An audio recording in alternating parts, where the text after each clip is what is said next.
Hey guys, అందరూ ఎలా ఉన్నారు? లాస్ట్ వ్లాగ్లో చెప్పాను కదా, ఫిష్ పులుసు కంప్లీట్ వీడియో పెడతానని చెప్పి ప్రాసెస్ మీరు కూడా చూసేయండి.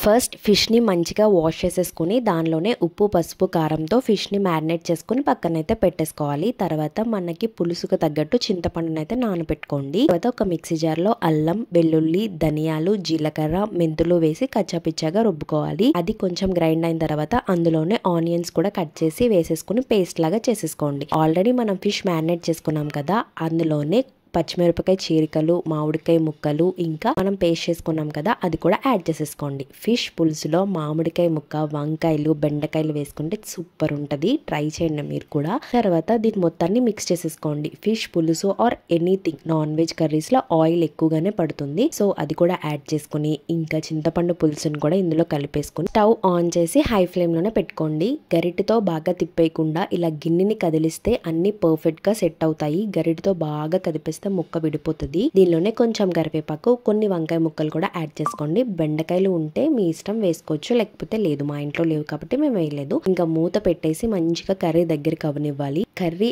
ఆ రోజు తింటాం కన్నా నెక్స్ట్ డే తింటే ఇంకా బాగుంటుంది. అంతే. కూర కొంచెం దగ్గరికి అయ్యాక కొంచెం కొత్తిమీరతో గార్నిష్ చేసుకుని వేడి వేడి అన్నంలో తింటే చాలా చాలా బాగుంటుంది. ట్రై చేసి కామెంట్ చేయండి. వీడియో నచ్చితే లైక్, షేర్ అండ్ సబ్స్క్రైబ్.